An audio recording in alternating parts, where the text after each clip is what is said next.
The invasion fleet arrived without ceremony. It slipped into orbit above Earth like a silent verdict, cold and certain. From the void, the ships looked elegant and thin, like blades waiting to strike. Inside them stood warriors who had conquered dozens of worlds. They believed this one would be no different. The aliens had studied Earth for years. Their scouts observed the endless conflicts between humans, the divisions, the noise, the fragile governments. To them, humanity looked disorganized and soft. A species still bound to a single planet, still struggling with itself. Easy prey, their commander Ral watched the blue world rotate beneath him. Oceans shimmered, clouds drifted, cities glowed faintly on the night side. It looked peaceful. Too peaceful. He gave the order. Dropships descended through the atmosphere. Cutting through clouds and thunder like falling stars, they landed across continents, in deserts, forests, and near cities. The warriors stepped out in perfect formation, armored in dark alloy that shimmered under the sun. Their first steps felt strange, heavier than expected. Ral noticed it immediately. The ground seemed to pull at his body, like an unseen force gripping him from below. His soldiers slowed, adjusting their stance. Some stumbled for a moment before regaining balance. "This planet is dense," one of his officers said. Ral nodded. Adapt. They had trained for varying environments. Higher gravity was not unknown. Still, something about Earth felt different. The pull was constant, unrelenting. It pressed against muscle and bone, demanding effort with every movement. Humans began to respond quickly. Sirens filled the air. Military forces mobilized.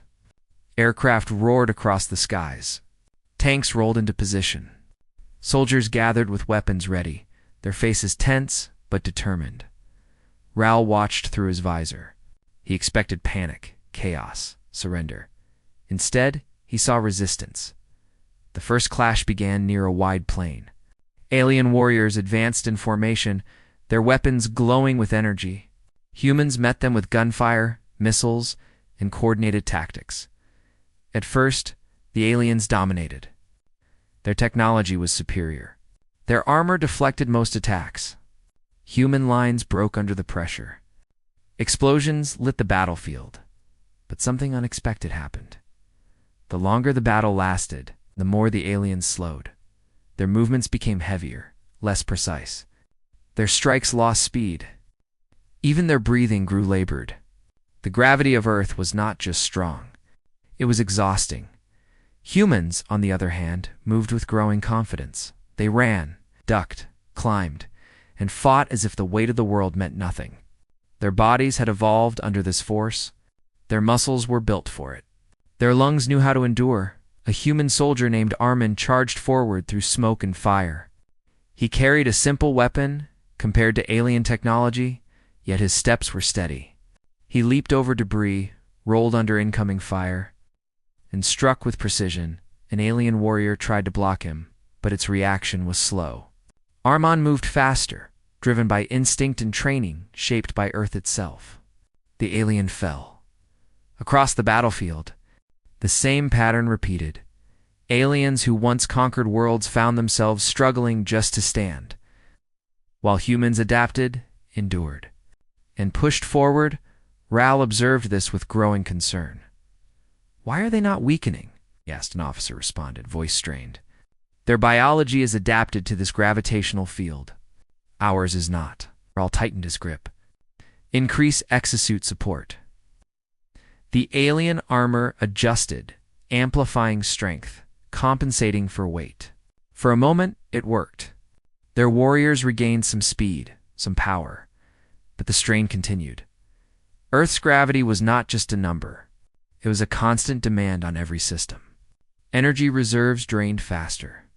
Movements required more effort. Even standing still became a burden over time. Humans kept coming.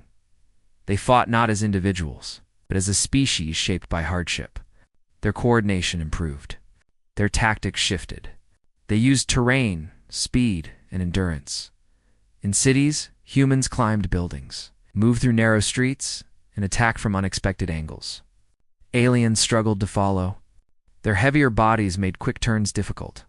Their reactions lagged. In forests, humans moved like shadows, light and fast. The ground that slowed aliens became an ally to humans. In mountains, the difference grew even clearer. Thin air and steep slopes pushed alien systems to their limits. While humans pressed forward with relentless determination, Ral realized the truth. Too late, Earth was not weak. Earth was unforgiving. The invasion slowed. Then stalled. Ships in orbit began to report increased energy consumption.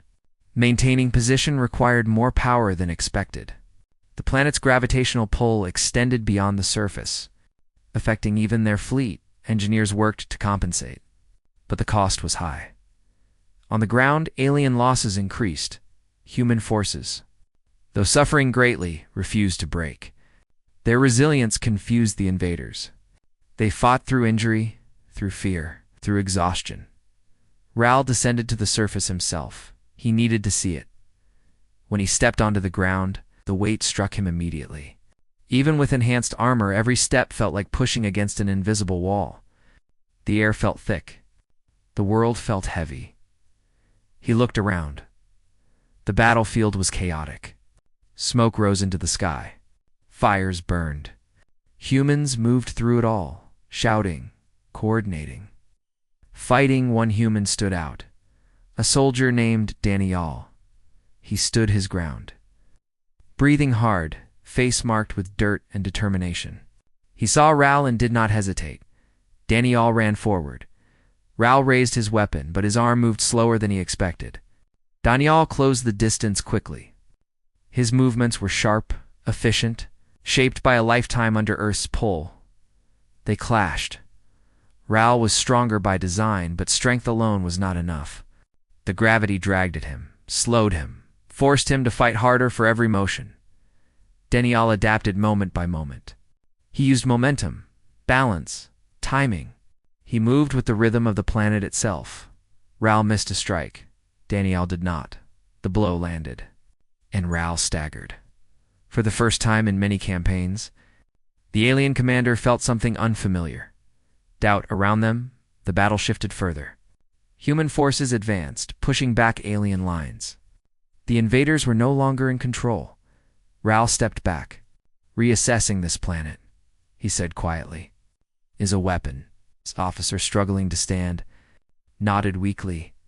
We miscalculated. Ral looked at the sky. Where their ships hovered under strain, we withdraw, he ordered. The command spread across the fleet. Dropships lifted. Engines roaring against the pull of Earth. Warriors retreated, some barely able to move. The ascent was slow, costly. Humans watched as the invaders left. They did not cheer at first. They stood, breathing, processing what had happened. Then, slowly, realization spread. They had survived, not through superior technology, not through overwhelming force, but through something far simpler. They belonged to this world. Ral returned to his ship, exhausted. His armor powered down, unable to sustain the effort. He removed his helmet and took a long breath. Below him, Earth continued to spin.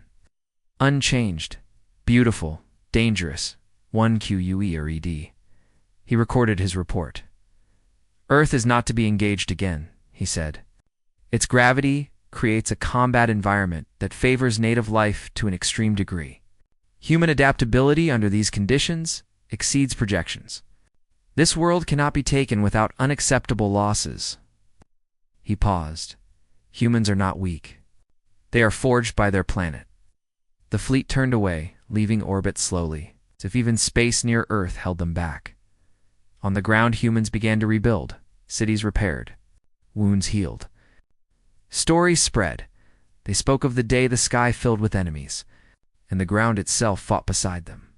They learned something important. They did not need to leave their world to prove their strength. The world had already done that for them, and somewhere in the depths of space, a fleet carried that lesson with them. Quiet warning to any who might think the same as they once did. Never underestimate a species that survives under constant weight, because on Earth, even standing still requires strength, and humans had been doing that their entire lives.